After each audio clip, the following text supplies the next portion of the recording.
歡迎各位明日之星參加全港學界公民教育專員選拔賽。請按照以下嘅報名程序參加比賽。步驟1：填寫報名表格同埋註冊賬戶。首先，請登入選拔賽嘅官方網頁，然後按立即報名進行註冊。進入報名表格之後，請填寫個人資料，並且選擇演講題目。要留意，如果你嘅學校名稱並未有提示喺列表之上，請按其他，然後再輸入你學校嘅名稱。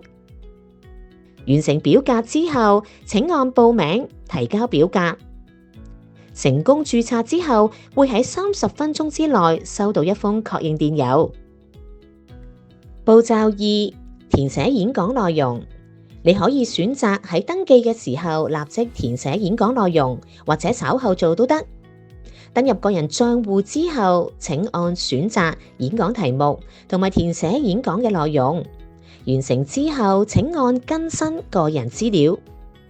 如果喺影片上載之前有需要更改比賽題目，請按更改個人資料，然後重新挑選參賽嘅題目。步驟3：上載影片。參加者可以選擇以廣東話、普通話、英語作為演講，然後你將會進入 AI 平台，並且顯示你登記嘅電話號碼。記住，唔可以更換其他電話號碼，否則就辨認唔到你同埋交唔到作品㗎喇。核對資料正確以及查看咗條款之後，就可以遞交，並且允許儲存你嘅裝置上嘅相機同埋麥克風。再按紅色波點就可以開始錄製。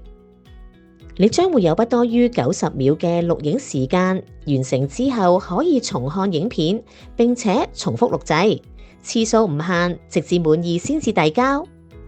提交作品之後，系統將會上載影片去到資料庫。當你見到剔號，即係表示你已經成功遞交參賽作品。AI 平台同埋大會評審將會按照影片嘅內容、組織、論點、表達能力等等作出評分，挑選100強入圍名單。請注意，參賽作品只可以遞交一次，重複遞交嘅影片將不會獲得接納。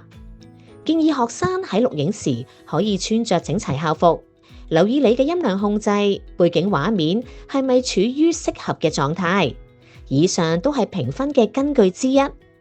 要留意，參賽者喺錄製影片之後，並唔可以再次更改參賽題目，否則就會被取消資格。